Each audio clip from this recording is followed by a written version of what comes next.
Hello, अस्सलाम वालेकुम, आदाब। मैं हूं डॉक्टर निज़ामुद्दीन क़ासमी। आज की इस वीडियो में हम डिस्कस करेंगे आजकल का एक बहुत बड़ा कॉमन प्रॉब्लम है, जो अभी एक नई रिसर्च के अकॉर्डिंग ये बात साबित हुई है कि ज़िंदगी में एक मर्तबा ज़रूर हर शख्स को ये प्रॉब्लम ज़िंदगी में एक मर्तबा ज़रूर फेस करनी पड़ती है। तो वो प्रॉब्लम कौन सी है? क्या वाक़ई में वो ज़्यादा ख़तरनाक है? उसके बारे में आपको परेशान होने की ज़रूरत है या नहीं?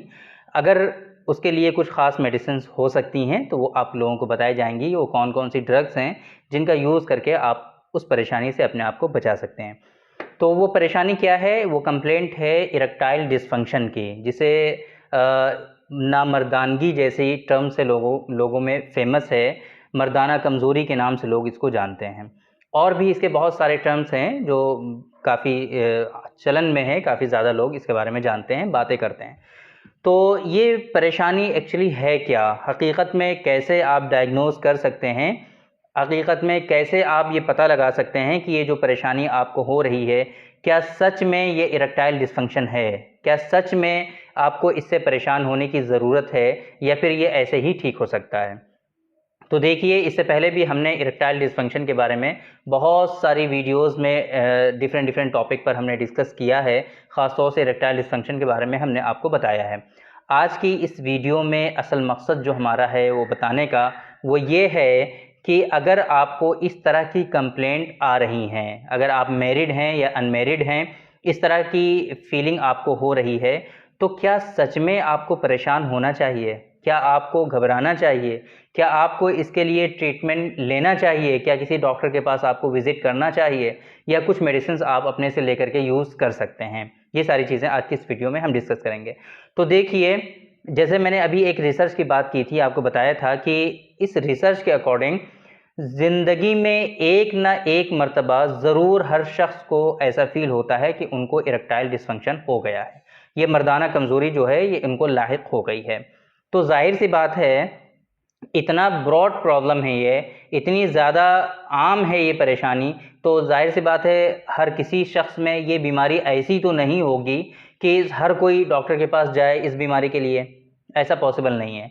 तो वो क्या कंडीशन है, वो ये बीमारी किस हद तक जाए तो आपको डॉक्टर के पास जाना चाहिए, और किस हद तक ये ऐसी परेशानी अगर आपको होने लगे, तो कुछ मेडिसिन लेने की आपको ज़रूरत पड़ेगी। तो देखिए, इसमें 2 इसका डिवीज़न किया जाता है, 2 तरीक़े से आप लोगों को बताया जाता है। मैंने पहले भी आप लोगों को बताया है, आज फिर मैं डिटेल में आपको बताता हूँ। इरेक्टाइल डिसफंक्शन जो है, 2 तरह का होता है। एक होता है शॉर्ट टर्म इरेक्टाइल डिसफंक्शन, और दूसरा होता है long term erectile dysfunction.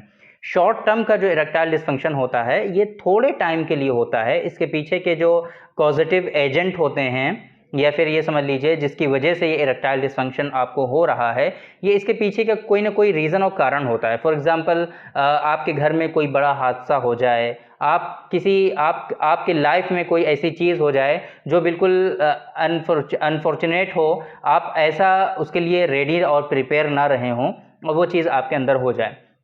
For example, आप अपनी जॉब से हाथ धो बैठे हैं, आपके घर में कोई बड़ा हादसा हो जाए, या फिर आप किसी भी वजह से अगर एंग्ज़ायटी आपको हो रही है, कोई बड़ा एग्ज़ाम्स आपके आगे आने वाले हैं, उसमें आप उसकी प्रिपरेशन में हैं, एंग्ज़ायटी हो रही है, या फिर किसी और दूसरी वजह से आपको डिप्रेशन हो रहा है। ऐसी चीज़ों की वजह से आम तौर से लोगों में इरेक्टाइल डिसफंक्शन होता है, और ये सिर्फ़ और सिर्फ़ शॉर्ट टर्म का इरेक्टाइल डिसफंक्शन होता है, यानी कि थोड़े से वक़्त के लिए होता है। ये चीज़ें जैसे ही आपकी ख़त्म हो जाएँगी, धीरे-धीरे आपकी लाइफ़ जो है वो नॉर्मल पाथवे की तरफ आने लगेगी, तो ये सारी परेशानियाँ आपकी धीरे-धीरे खुद ब खुद ख़त्म होती चली जाएँगी। इसके लिए किसी तरह के ट्रीटमेंट की, किसी तरह के मेडिसिन की, किसी तरह के इलाज की कोई ज़रूरत नहीं है, ना ही आपको किसी डॉक्टर के पास जाने की ज़रूरत है। अगर ये शॉर्ट टर्म इरेक्टाइल डिसफंक्शन, ये सारी परेशानियाँ ख़त्म होने के बाद भी अगर आपको ऐसा लग रहा है कि ये परेशानियाँ जो हैं, इरेक्टाइल डिसफंक्शन जो है आपका रिज़ॉल्व नहीं हो रहा है, तो फिर आप एक मर्तबा किसी डॉक्टर के पास विज़िट करके काउंसलिंग ले सकते हैं, काउंसलिंग अपनी करा सकते हैं। सिर्फ़ काउंसलिंग से ही आपकी ये परेशानी रिज़ॉल्व हो जाती है, और कुछ करने की ज़रूरत नहीं है, किसी तरह की मेडिसिन की कोई ज़रूरत नहीं पड़ती है। ये बात तो हो गई शॉर्ट टर्म इरेक्टाइल डिसफंक्शन की। एक जो मेजर प्रॉब्लम है, इसी से मिलता-जुलता है, वो है लॉन्ग टर्म इरेक्टाइल डिसफंक्शन। काफ़ी ज़्यादा टाइम गुजर गया आपकी इसी हालत में। ना ही मॉर्निंग में आपको इरेक्शन हो रहा है, ना ही जब सेक्सुअल इंटरकोर्स के लिए आप जाते हैं उस वक्त भी इरेक्शन नहीं होता। हल्का फुल्का इरेक्शन हो जाता है लेकिन फ़ौरन ही सबसाइड हो जाता है, आप सेक्सुअल इंटरकोर्स परफॉर्म भी नहीं कर पाते। तो ये जो कंडीशन है आपकी, मोर देन 6 मंथ हो गए आपको, लेकिन फिर भी ये रिज़ॉल्व नहीं हो रही है, तो ये आ जाता है फिर आपका लॉन्ग टर्म इरेक्टाइल डिस्फंक्शन में। यही वो बीमारी और यही वो डिज़ीज़ है, यही वो परेशानी है कि जिसकी वजह से लोगों में काफ़ी ज़्यादा अफरा-तफ़री का माहौल होता है और इसकी वजह से लाइफ जो है डिस्टर्ब होती चली जाती है। तो ये जो लॉन्ग टर्म इरेक्टाइल डिस्फंक्शन है, इसके लिए आपको क्या करना चाहिए? तो देखिए, आम तौर पे लोग इसके लिए जो ये समझ लीजिए कि एलोपैथ ड्रग लेते हैं, उसमें सिल्डेनाफिल, टैडलाफिल उनको प्रिस्क्राइब की जाती है, वो कहीं न कहीं घातक होती हैं। इस बीमारी में उनको वो यूज़ नहीं करनी चाहिए। इसके लिए जो अच्छा ट्रीटमेंट और उम्दा ट्रीटमेंट है वो हर्बल मेडिसिन्स, नेचुरल ड्रग्स के थ्रू होता है। ख़ास तौर से यूनानी सिस्टम ऑफ मेडिसिन में आप इसका सक्सेसफुल ट्रीटमेंट ले सकते हैं। तो यूनानी सिस्टम ऑफ मेडिसिन्स के जो प्रैक्टिशनर हैं, आप उनके पास जाइए, वहाँ पर विज़िट करिए। वो आपको इसके लिए जो बेस्ट ड्रग्स होंगी अकॉर्डिंग टू योर हिस्ट्री, आपकी जो कंप्लेंट्स हैं, आपके जो एसोसिएटेड सिम्पटम्स हैं, आपकी जो परेशानियां हैं, उन सारी चीज़ों को नोट करने के बाद जो मेडिसिन्स आपके लिए उम्दा होंगी वो आपको प्रिस्क्राइब की जाएंगी। उनको यूज़ करने से ही आपका इंशाल्लाह ये जो परेशानी है, आपकी जो ये डिज़ीज़ है, ये धीरे धीरे करके क्योर हो जाएगी, रिजॉल्व हो जाएगी। ठीक है, तो आप सबसे इम्पॉर्टेंट चीज़ जो इसमें यह है कि आपको परेशान नहीं होना है, आपको घबराना नहीं है, आपको इसकी बिल्कुल भी फ़िक्र नहीं करनी है, टेंशन नहीं लेना। दुनिया में कोई भी ऐसी डिज़ीज़ नहीं है जिसका ट्रीटमेंट अवेलेबल नहीं है, सबका इलाज होता है। तो कोई ये इरेक्टाइल डिस्फंक्शन भी ऐसी डिज़ीज़ नहीं है कि जिसका इलाज मुमकिन ना हो, जिसका इलाज पॉसिबल ना हो, ऐसा हरगिज़ नहीं है। इसका सक्सेसफुल ट्रीटमेंट अवेलेबल है, बस ये है कि आप अच्छे डॉक्टर के पास जा पाएँ, आप एक अच्छे डॉक्टर और अच्छे प्रैक्टिशनर का इंतखाब कर पाएँ, यही इसके लिए इसमें ज़्यादा इम्पोर्टेंस रखता है। अगर आप सही इलाज ले लेंगे तो इंशाल्लाह ये परेशानी आपकी रिज़ॉल्व हो जाएगी। तो आप इसमें जो इम्पोर्टेंट है ये कि आप घबराएं नहीं, परेशान मत हों, डिप्रेशन में मत आएँ। इस परेशानी की वजह से आप दूसरे आपके जो अफ़आल हैं, दूसरे जो आपके उमूर हैं, काम हैं, वो डिस्टर्ब ना हो आपके, ये ज़्यादा इम्पोर्टेंस रखता है। तो अगर आपके यहाँ इस तरह के प्रैक्टिशनर अवेलेबल नहीं हैं, तो तब भी आप परेशान मत हों, हमारा ऑनलाइन कंसल्टेशन आप ले सकते हैं। पूरी दुनिया में कहीं भी आप मेडिसिन्स भी हमसे मंगा सकते हैं। तो ये बात हो गई लॉन्ग टर्म इरेक्टाइल डिस्फंक्शन की। अब बात आती है कि अगर कुछ मेडिसिन्स इसमें आपको एडवाइस की जाएँ तो वो कौन-कौन सी ड्रग्स हो सकती हैं। तो लॉन्ग टर्म इरेक्टाइल डिस्फंक्शन जो होता है लोगों में, इसके पीछे के बहुत सारे कॉजेज़ और फैक्टर्स होते हैं कि किन वजूहात की बिना पर किसी शख्स में ये लॉन्ग टर्म इरेक्टाइल डिस्फंक्शन हो रहा है। आम तौर पे ये जो इरेक्टाइल डिस्फंक्शन होता है, कहीं न कहीं इसके पीछे पेल्विक फ्लोर मसल्स की वीकनेसेस बहुत ज़्यादा इम्पोर्टेंस रोल अदा करती हैं।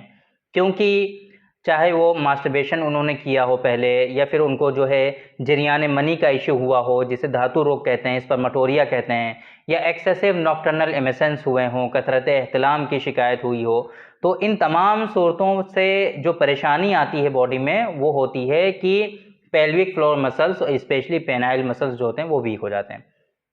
तो इसके लिए हमने कुछ मेडिसिन्स अल्हम्दुलिल्लाह हमारी जो प्रैक्टिस पर बेस्ड हैं, हमारे एक्सपीरियंस पर बेस्ड हैं, वो हमने प्रिपेयर की हुई हैं। आप वो डायरेक्टली परचेज़ करके यूज़ कर सकते हैं, उससे इंशाल्लाह आपको काफ़ी हद तक आराम मिल जाएगा इसमें। बाकी बेहतर तरीक़ा यही है कि आप ऐसे डायरेक्टली ना लें, आप हमसे कंसल्ट करें एक मरतबा, अपनी परेशानियाँ आप हमको बताएँ, आपकी हिस्ट्री लेने के बाद जो बेहतरीन ट्रीटमेंट होगा वो आपको प्रिस्क्राइब किया जाएगा। लेकिन फिर भी लोग रिक्वेस्ट करते हैं तो उन्हीं की रिक्वेस्ट पर हम कुछ मेडिसिन्स आपको बता देते हैं। तो देखिए, पेल्विक फ्लोर मसल्स की वीकनेस, पेनाइल मसल्स की वीकनेस के लिए हमारे यहाँ जो सबसे बेस्ट मेडिसिन है वो है हमारा जो नुस्खा है डॉक्टर कासमीज़ नुस्खा नंबर 108। आप इसका ज़रूर यूज़ करें। इसी तरीके से लोकल एप्लीकेशन के लिए हमारा जो ऑयल है डॉक्टर कासमीज़ नुस्खा नंबर 104, आप उसका यूज़ कर सकते हैं। इरेक्शन आपको सही नहीं हो रहा है, इसके लिए हमारा जो डॉक्टर कासमीज़ नुस्खा नंबर 107 है, आप उसका यूज़ कर सकते हैं। सीमेन की क्वालिटी आपकी सही नहीं है, सीमेन जो है बिल्कुल पतला हो गया है, हाइड्रोस्पर्मिया है, तो इसके लिए आप हमारा जो नुस्खा है डॉक्टर कासमीज़ नुस्खा नंबर 144 144 नंबर, आप उसका यूज़ कर सकते हैं। इसी तरीके से अगर स्पर्म काउंट का इशू है, ऐसा लगता है कि स्पर्म आपके सही नहीं है, आपकी शादी होने वाली है, फिर आपको डर और खौफ हो रहा है कि कहीं ऐसा ना हो कि इनफर्टिलिटी हो जाए, तो इस परेशानी को रिजॉल्व करने के लिए आप पहले से ही आप हमारा जो नुस्खा है, रिसर्च पर बेस्ड है हमारी, डॉक्टर कासमीज़ नुस्खा नंबर स्पर्मोजेनिक के नाम से स्पेशली इसको हम जानते हैं, आप उसको भी यूज़ कर सकते हैं। तो ये कुछ ड्रग्स हैं जिनका यूज़ करके आप इस परेशानी से अपने आप को बचा सकते हैं। तो थैंक यू वेरी मच, बहुत बहुत शुक्रिया आपका। आज की इस वीडियो में इतना ही। इंशाल्लाह कल फिर मुलाकात होगी आपसे एक दूसरी वीडियो में, हम डिस्कस करेंगे आपसे एक दूसरे टॉपिक पर। तब तक के लिए आप हमें इजाज़त दीजिए। अस्सलाम वालेकुम।